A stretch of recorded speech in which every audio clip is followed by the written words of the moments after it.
No, not shied. Shied. Shied. Like shy. Like I'm a shy guy. Shied linger. Scheidlinger, something like that. Yeah. Yeah. Scheidlinger. It's difficult. Yeah. Is that German? It's not that hard. Yeah. Is it German or? I it's so my grandparents were Polish and came here after World War Two. But I think there's a story behind it. So during World War Two, my grandparents changed the surname um, to a less Jewish sounding surname. So it was something else, and then we've ended up with this German sounding surname because because they wanted to escape the Nazis basically. So thank you for being here in the show. You're welcome. Yeah, and so I would like to talk about basically your career, and I want to understand where when do you started your early days as a young professional, and then how you come up with the idea of creating the fifth wave recruiting and on why. And then maybe we can talk about, what is the current market situation in Australia, in Melbourne, under a pandemic lockdown and all of that, because I know the audience, there are so many people who lost their jobs and they might be interested to know what are my chances to either find a new job or what should I do, right? So let's get started by you telling us more about your background and your professional kind of story. Yeah, thanks for that. Yeah, so I started my career in hospitality management. To be honest with you, I wasn't in IT. My dad studied programming, and I always vowed not to get into IT at all, which is kind of ironic now that I work in IT. He was one of the, going back. He would have been studying. Well, don't know, long time ago. I was born in the 70s, so he was doing program. Thank you. He was doing programming way back when, and working for some companies that are still around, like Computer Associates and HP, Motorola, and I remember going with him into the office, during school holidays and stuff, and been playing games on these green screen things, and it'd just be lines of text. Oh, wow. And DOS prompts, and reams of what was that paper called? Dot matrix paper coming out of those big printers.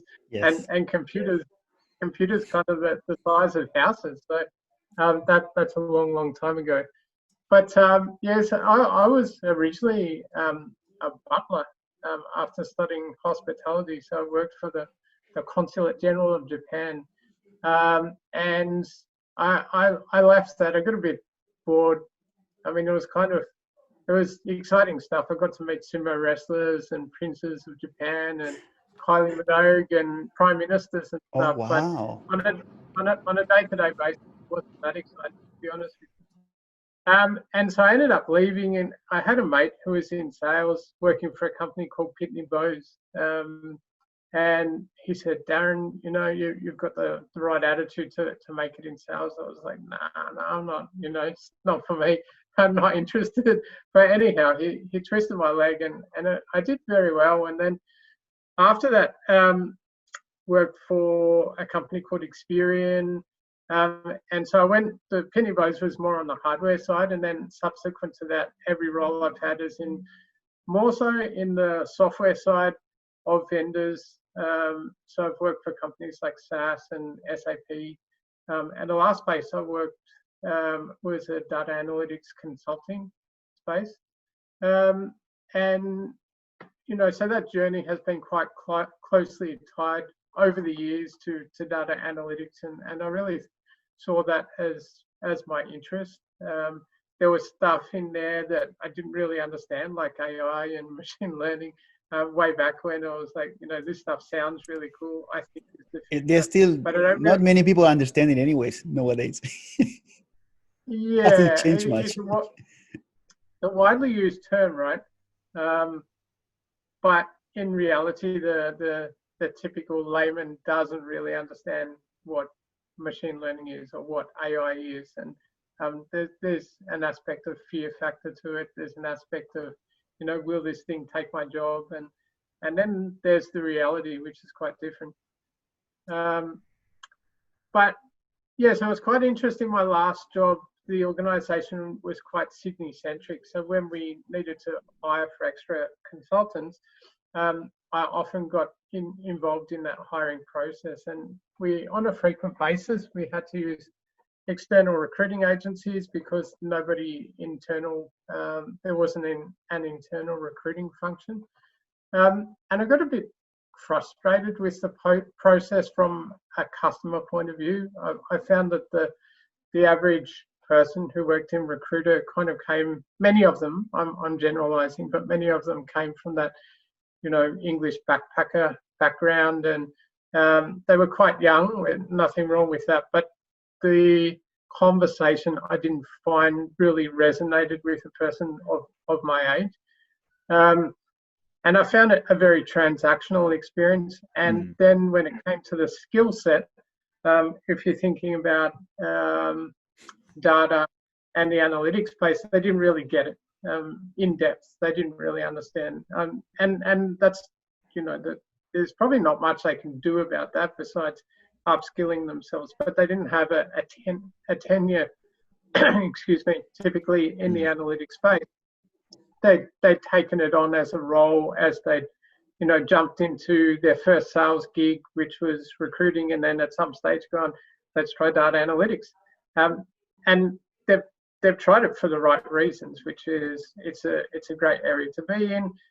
It's growing. It will continue to grow. So all the right reasons, but their depth of understanding was limited of the ones that I dealt with. And I kind of got to the stage where I thought, well, I should try and see what I can generate from my own network and my own understanding of what makes good.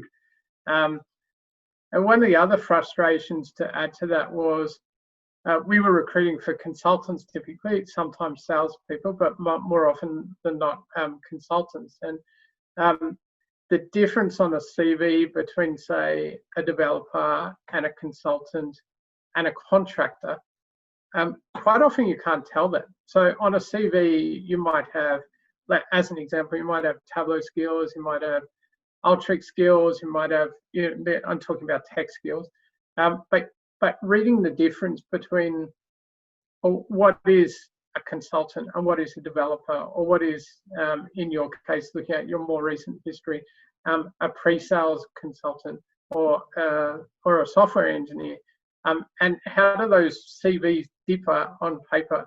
And quite often I was getting delivered a developer when what I needed was a consultant.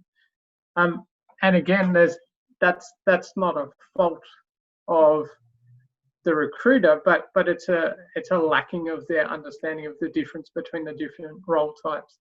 Do you think that's a spread?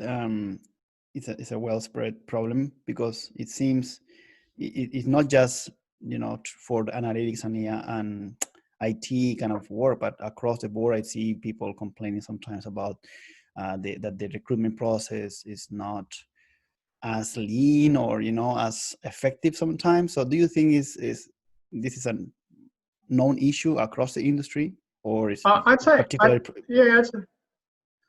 definitely, yeah. So the conversations I'm having on a daily basis, which ranging from small companies to large companies, the message and the story I've just told you seems to resonate. But to add to that, the majority of large organizations have an internal recruiting function. So, and they may be dealing with anything from hiring HR people to hiring tech people to hiring analytics people to hiring marketing people to hiring salespeople. If that's one person or even several people dealing with all those different job types, they can't be specializing in all of them. So sometimes they lean on partners like my own company to be able to add some value where they don't have extensive understanding. And if you speak to people, you speak to hiring managers, they often get frustrated with their internal team because that internal team can't cover all those skill sets and have knowledge of everything. You can't be an expert of everything, right? Yeah, true. So you identify this problem in the market, and probably that's why you decided to create your own company, right? So can you tell me more about that thought process for you? First of all, when did you decide to create your own company? How long ago? And why? The why behind it? Yeah, good question. So, I think during my tenure, my last role, it was a realization that, hey, I've got a skill set that I didn't realize. And there was an aspect to, I've always wanted to start my own business, but never know what to do. And, I thought, probably like many people, if you get frustrated in the corporate space, I thought of, what can I do? What can I do? And, it's probably a bit different to yourself in that you've got some skill sets that you've learned over time and in university. My skill set, having been sales side, is tied to selling products that other people own. So I've always been thinking, hey, although I did some tertiary studies, they're not at all related to what I'm doing now. So then how do I take the expertise that I've learned over 20 years that don't have a defined certificate behind them and do something with them with the, kind of the entrepreneurial skills that I wanted to use. So there's different aspects of it. There's kind of the uncovering of a talent that I didn't realize because I was kind of forced to help hire for the last organization I worked for. And then to add to that, there was the, how do I use the skills that I do have and the network that I do enjoy collaborating with. And, I've been working with BI managers and, heads of analytics, over time, working with them, implementing solutions like SAS and SAP Analytics and, lots of different tools, whether it be Tableau or Alteryx, etc. How do I keep that network intact, grow on it, and do something myself? So that's when you decided to create the Fifth Wave Recruiting, right? Yeah. So and that, kind of that realization came, I'd say, over the last 9 months. But then as I was made redundant in my last role, so it was kind of, do I go and look for another one of the type of roles that I've had in the past and work in another corporate environment? And there's aspects of that I liked, and being protected by the organization is one of those aspects. Waking up every day and knowing that whatever I do, I'm going to have some money in the bank. That's definitely a positive, right? But there was aspects of it that I didn't really enjoy so much. So, it was kind of, how do I take that passion that I've got for working with the data analytics community, growing on that, keeping my existing network and being able to open my own business and tie all those different aspects together. That's great. Yeah. And I think this is cultural shift that we are having, where it seems that everybody needs to be an entrepreneur. And especially you hear this all the time from the US, especially, right?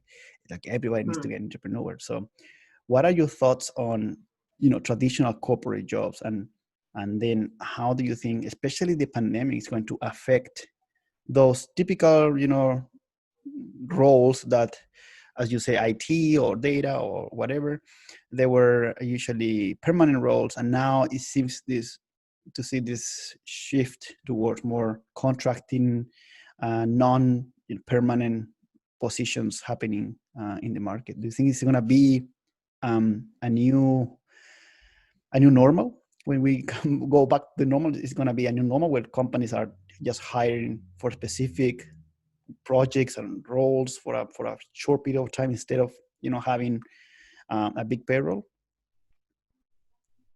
Yeah. Another very good question. I think there's different aspects to the answer. So one of the things that really frustrated me over the years working in the corporate space was a desire from management to have people in the office. And I always thought, working in a sales role, my job is to sell. My job is to be in front of the customer. And when I'm not doing that, in my opinion, I could be anywhere. I've got access to a phone. I've got access to a laptop. I can sit in a cafe. I can sit on a beach, although I didn't ever do that. Or I can work remote if I'd like to. And there was still, my last employer was pretty conservative. The organisation didn't really like the idea of people not being in the office. I think the pandemic has rushed that whole thought process, that old school thought process massively. And I think some organisations would really struggle, especially smaller organisations where management and the vibe or the influence of the owners has an immediate impact of everybody that works underneath them. I think there's a massive impact then to their ability to adapt and pivot to the situation. I think a lot of organisations who are in that smaller space where they are impacted by the management team's views, and if the management team's views are kind of old school in that way, I think they're really going to struggle to adapt to the new situation. But I feel that the job market has changed in that you speaking to that smaller subset where I can speak with a founder or a CEO or an MD. They're now saying to me stuff like, I can hire somebody interstate, or I can hire somebody overseas. I can hire somebody anywhere as long as they're getting the job done and they're willing to work the hours that I ask them to work. So I think the job market potentially has shifted massively in that people's minds are now open to the fact that as long as you can put trust in people to get a job done, then it doesn't really matter where those people are. And they may be at a lot of, considerably cheap price point, potentially. Working in China, working in India, working wherever you want them in the world, as long as they've got the skills to to get the job done. So, yeah, I think the market will change, and the longer this goes on, the more change you'll see. In terms of permanent versus casual versus temporary workers, I think the part of the job market that will come back first is that space, temporary and casual workers. I think you'll get a lot of employers wanting to get stuff done, but they won't be willing to risk an FTE commitment and upskilling people. Whereas you can hire somebody in a contract space and they're ready to go. They should have the skills. If you've gone through that recruitment process, they should automatically have the skills that you want to bring to the table and be able to get up and running really quickly without the risk of making a permanent hire. So I've got no doubt that temporary and casual, we'll call it casual contract work, will come back first. And then subsequent to that, permanent places will take place, but they could be anywhere. It's massively opened up the global job market. Yeah, which is interesting because even before the pandemic and COVID, we were hearing this idea of the gig economy, right? So everybody's moving to the gig economy. So it's no really permanent jobs anymore, but rather just a short-term commitment as a worker with a company for a project, and then I move on. And this is being pushed mostly by the young generation, right? Younger people who don't want to be sitting in the same desk cubicle for years. They are like, I want to work here for a few months and maybe move on to the beach or travel the world. Or all this. It's very interesting, but it's also pushing companies to, as you said, consider now global workers, right? Because now, as you said, you don't have to have someone in Melbourne to do the work. It could be in Sydney, could be in Brisbane, could be in the States, could be in Europe. It doesn't matter. And I think that's going to put a lot of pressure on the individuals, on the workers to be more competitive, because now you are not competing just against your local population, but you are potentially competing against a global market. So it's interesting to see where is this going. And I have a question for you. How important it still is for companies to have, certificates or traditional degrees versus someone who is, self-taught, or someone who is just, I just took a course on, I don't know, Udemy, and I know JavaScript now, I can do the work. Have you seen a change on how companies now are approaching talent? Yeah, I'll answer it to the extent that I can answer it, because this is fairly new to me. So I'll answer in terms of my understanding of the marketplace. But I think certifications are important. Let's take Tableau as an example of that, because you've come from the Tableau space.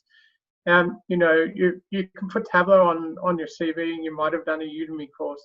And you can put Tableau on your CV, and you might be Tableau certified. And between you and me, that difference is quite extensive, right? Tableau certified means you've done at least 2 full days, spending time with certified, qualified trainers. You've got a certificate at the end. The Udemy course, I don't know how extensive it is, and it may not have gone through that rigor that Tableau would put behind it to get it certified. So I think if you ask the hiring manager, their answer would be it's around skills and aptitude, not about certificates. I think that's the general feeling. And I don't think that would matter what space you're talking about, whether it's the data space or any space. I think it would be more around skills and aptitude than certificates. However, reflecting on what I said before around the Tableau certification, I still think having the right skills, whether there's a certificate behind it or not, having the right skills in place are really important to be able to get the job done. I couldn't walk into a job where I needed to be an R coder or a Python scripter. I don't have those skills. So, skills are important. And the most important aspect is having those skills, not having the certificate.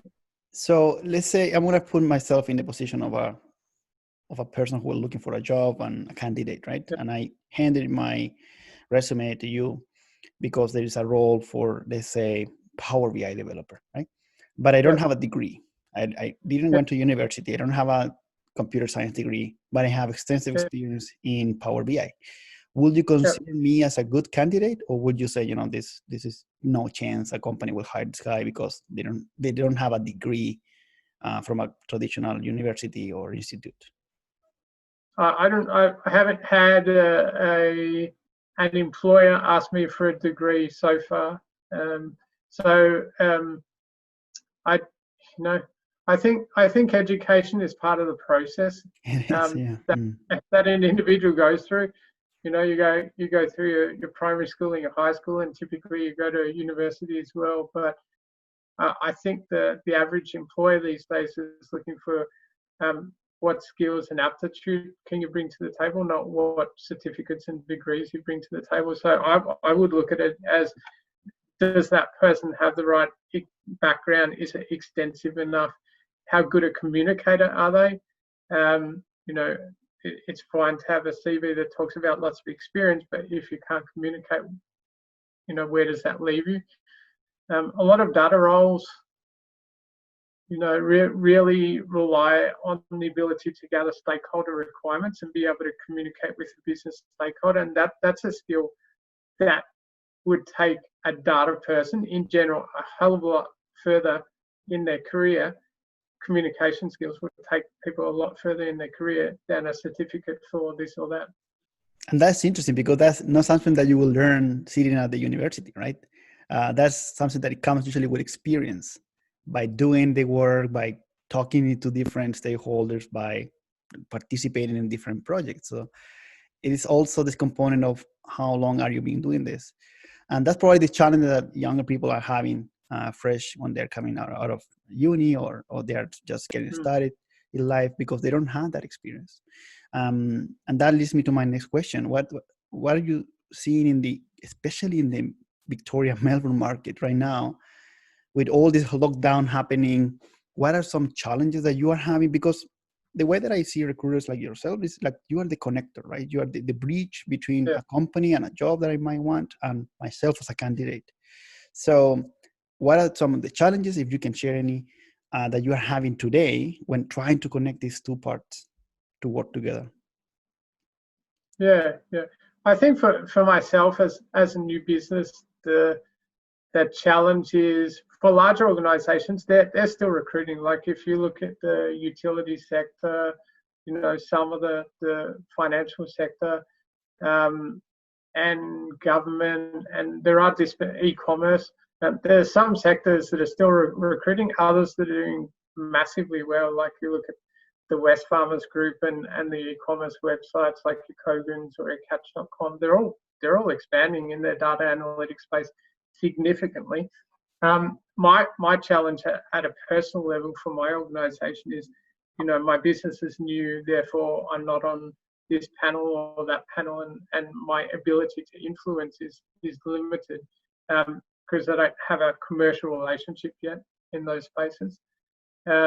So for me, it's about, where do I put my effort so that I can be that connector? Because getting the right candidate at the moment is not that difficult. But if you look at it in the eyes of a recruiter, an internal recruiter, not somebody like myself, I'll use Catch as an example just because it's a hypothetical example, but I know that they're hiring. That's why I'm using it. So in the past, if they were hiring for, say, a data engineer, they might have got tens of applications. Those tens has now turned into hundreds. So how do they effectively work through those hundreds? Take that takes a lot more time. It takes a lot more effort. But to add to that, many of the best candidates are holding on to their jobs. They're doing the old Bitcoin analogy, the hodl. They're holding on for dear life. So even if they hate their job, they're staying where they are. So it takes somebody in the know that maybe has a connection onto the next role, somebody potentially like myself that says, hey, Joe, I know that there's a really good role going over there. I know you're not significantly happy or you want to progress a career or whatever it might be in your current role. Here's the reasons why it will feel better for you. Now, that person wouldn't have applied for that role because he's not in the job market looking at the ads. He may be talking and liaising with a recruiter like myself. So there's that aspect of the job market. Do you want the people that are applying for your jobs, or do you want the people that actually aren't applying for your jobs that are connected with people like me? That is interesting. Is that a criteria that companies put in front of you when they're saying, Darren, we need your help finding X, Y, or Z profile? But I need someone who is not interested. I haven't seen that yet. No, I don't think anyone would document it that way, but I have had people verbally agree with me that the best candidates potentially are the ones that aren't applying. They're going to get, realistically, you put a data role out there, you're going to get a massive hit from uni graduates who might have done their Masters of Information Management or Masters of Data Science, and they're fresh out of university. They're likely to be an overseas student because that's the majority of the grads are overseas students. And they bring some real skills to the table. But if what you're looking for is somebody with 2, 3, 5, 10 years worth of experience, how do you convince them to move on from their safe job in a world like this where everything else is insecure and there's just that sense of, well, I better hold on to this because that's all I can hold on to. Because if we look outside, there's lots of people walking down the street with masks and, the world's kind of gone crazy. Even if I don't like my job, I'm going to hold on to it. So how are you going to convince that person that doesn't apply for your role who is actually the best candidate without somebody in the middle? That's interesting. Yeah.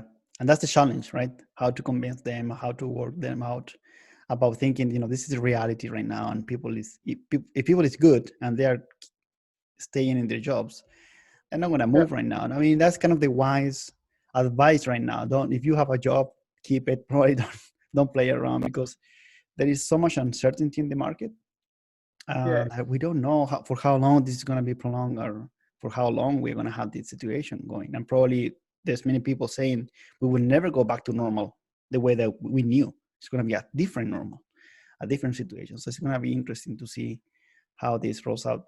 And so for those, let's say, people out there looking for a role, or they're ready to go, or they lost their job due to COVID, what are some advice that you will have for them? Let's say they have a few weeks to prepare for an interview with you, before going Mm. for a full interview with the company. What are some, I don't know, advice, skills that they should kind of prepare in this time at home? Yeah. I think so. I mean, there's only so much you can do in terms of upskilling in a short amount of time. So let's say you're going for your next job interview. I'm not sure I would spend that time upskilling, but I would spend that time preparing in different ways. In that, studying the organisation, understanding how they make money, understanding what sort of priorities they might have, reading their annual review, doing some exploratory stuff that probably the typical candidate wouldn't even think to do. They would think, okay, great, I've got an interview. I'll refresh my CV maybe, or I'll, look at a job description. That's probably the extent of it. I don't think, going and getting another certificate is what they need to do, but I would do a lot of study on the organisation, and how can I dig deeper into the types of problems that organisation may be solving before I do go for the interview? How can I research that hiring manager? And maybe there's a connection there. Maybe I don't know that hiring manager directly, but maybe somebody I know knows that person. Maybe I can understand what they're like to work for before I go and have that interview. So there's plenty of things that you could do spending your time wise, but I wouldn't be spending that time necessarily on refreshing a skill set, because it's kind of too late for that, I It's feel. too late for it. But maybe, as you said, preparing, those are great advice, like researching the company. I will say, especially for fresh, people coming out of uni, because they're lacking the experience. Usually the best use of their time, it could be, research about the company, about their goals, where the company is trying to Yeah. go, and tie that up with your skills, what you learn at uni, and then use that in the interview process to say, hey, maybe I'm not have the experience, but I know where you're going, I can help you get there. I think that's Yeah. a very important topic that people should develop. Well, even in Melbourne at the moment, the interviews are going to be like this, right? It's going to be A two Zoom. people over Zoom. So download a free copy of Zoom and jump on it with a friend or a colleague that works in the space, or somebody more senior, somebody you can get in contact with, and run through an example interview with them, or even sit in front of a mirror and just get used to talking. Because I find that the grads, and I'm generalizing here, but many of the grads don't have those communication skills yet. And especially when it comes down to those international students, I feel that they're not necessarily skilled up in communication skills to be able to handle an interview, even though they may be really good at the job if they landed the job. They can't get through that interview process because they don't understand how to talk to people in Wow, a business. that's interesting. That's an area that maybe I should try and help creating some kind of course or something. Yeah, prepare them better for that experience of talking to more experienced people, right? Yeah, But we all been I there. mean, We all started at some point, and we were afraid. We sure. didn't know what we were doing. Yeah, yeah. You kind of have to push through that. And the best analogy I could give would be the fact that that person is a product, and a recruiter is trying to sell that product. So if you're the candidate, Christian, I'm trying to sell you, and the buyer is the customer. And you've got to see yourself like the product. You know, am I presenting in the best way I'm possibly presenting, whether that be verbal presentation, whether that be physical presentation, whether that be body language over a Zoom call, no matter what that is. And there's lots of different aspects to it. It's just like if we take it back to data, you know, the biggest gap in probably many organizations is data literacy. So the ability to understand, but that's also impacted by people's ability to communicate about the data. Yeah, so for candidates, it's how do I speak to a hiring manager? How do I ask the right questions? How do I verbalize my background and what I've done and make it sound interesting and tick the boxes that I meet the needs of the job description? So I think that, you know, even though these guys are coming up with masters of this and that, they're struggling to land a job. One reason, because they don't have the experience, but the second, probably more important reason is they can't sell themselves. They don't know how to sell themselves. That's a wow. It's like, wow. Yeah. It is not something that you're learning at uni, right? That's a problem. Well, I don't know what they teach in the, you know, I've never done a master's of you know, advanced analytics or anything, so I don't know what's covered in the courses, but that's what you see happening. Yeah, from your experience. That's what you see happening when you are going through the process of interviewing. Yeah. So they go into it nervous because they haven't done much, they're not used to it, but they're also not used to necessarily talking to people in a business context, because they might have done an internship, or they may have done, you know, they may have done some work. I'll use India as an example. They may have done some work in India at an employer, and then they come here to do their masters of whatever, and they may get a short-term gig, or they might get work outside of the data space and then try and get work inside the data space because that's where their career is going. But they can't land a role because they just don't know how to communicate, really.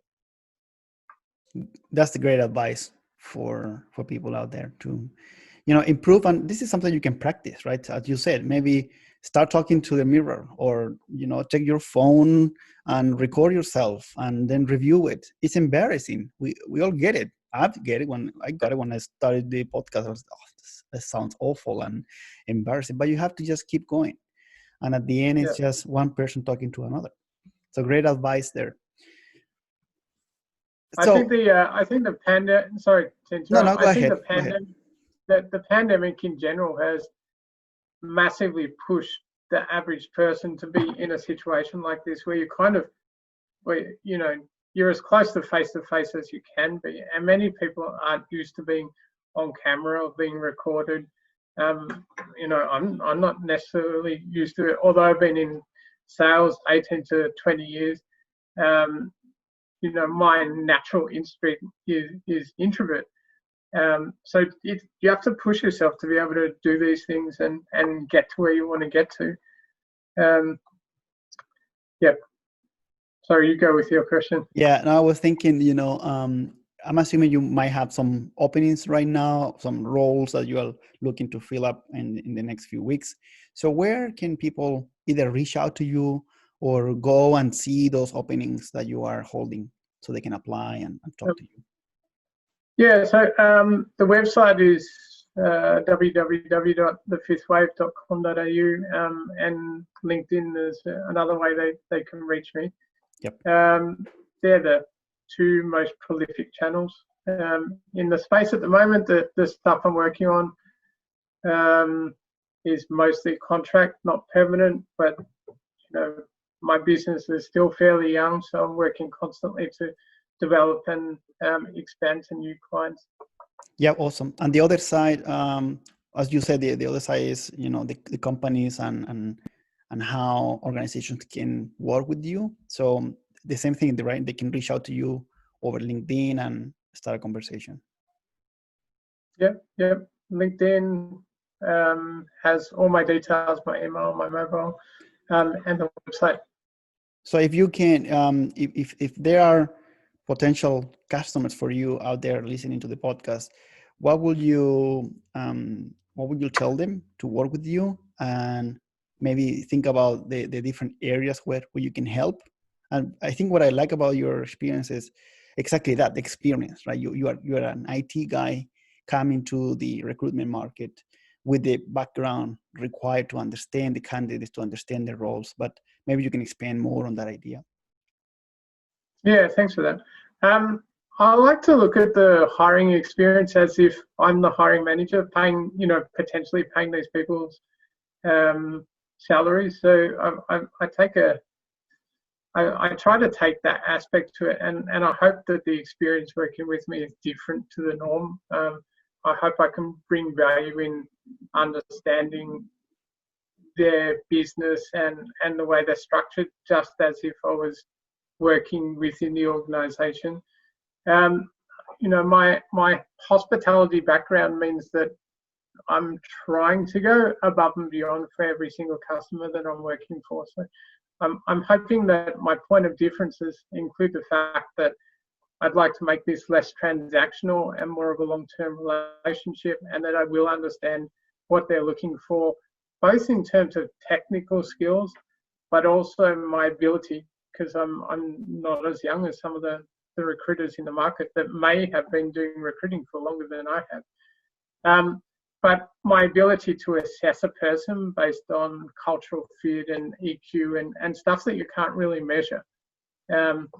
It's just, okay, you're looking for a person of this type in your organization. I understand the technical things that you're trying to tick off, but above and beyond that, what sort of person do you like to work with? What sort of person does this need to be? What is their character that you're looking for that they can bring to the table? And I hope that my ability to assess that also really helps with the hiring process, because I think that's a hard thing to measure. It's not something you can necessarily test for quite simply. It's about an ability to read people. So all of those things combined, I hope is a different, less transactional, more long-term relationship with a customer.